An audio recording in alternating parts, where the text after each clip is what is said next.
How much money should you actually have in your emergency fund? You've probably heard people say you need 3 months of expenses. Others say 6 months. Some financial experts even recommend a full year. But here's the truth. There isn't one perfect number that works for everyone. In this video, we're going to break down what an emergency fund actually is, why you need one, and how to calculate the right amount for your situation.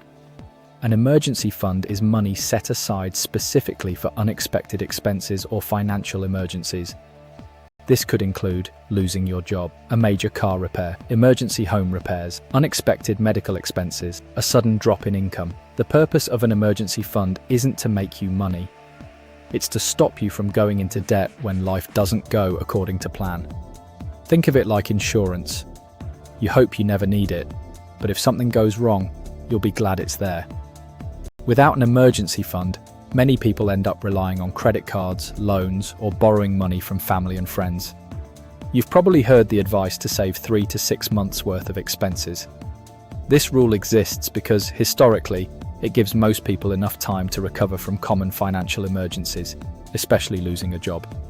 If your monthly essential expenses are £2,000, then 3 months equals £6,000, 6 months equals £12,000. But here's the problem.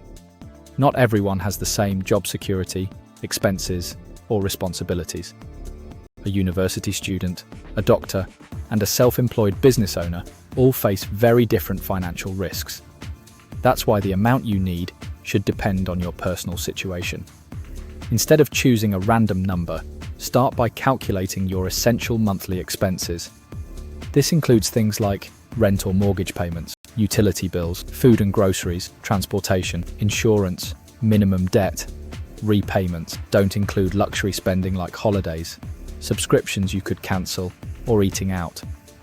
Once you've calculated your essential monthly costs, ask yourself 3 questions. First, how stable is my income?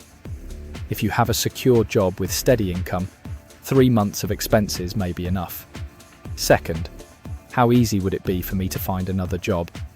If you're in a high-demand field, you may not need as large a safety net. Third, do I have people depending on me?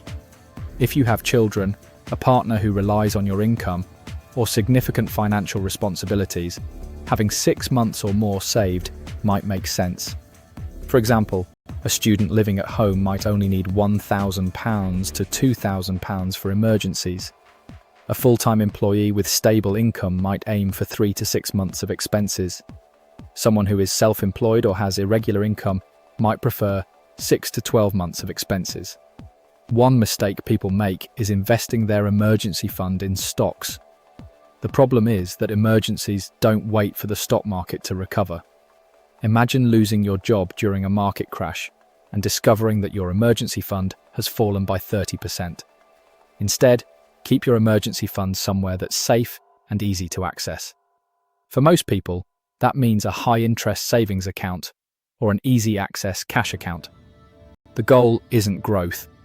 The goal is accessibility and security.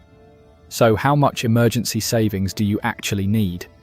The answer is around 3 months of expenses if your income is stable, around 6 months if you have greater financial responsibilities, up to 12 months if your income is unpredictable. The perfect emergency fund isn't the biggest one. It's the amount that allows you to handle life's unexpected problems without going into debt or losing sleep. Because when it comes to personal finance, being prepared is often more important than chasing the highest returns. If you found this useful, consider subscribing for more simple explanations of money, investing, and personal finance.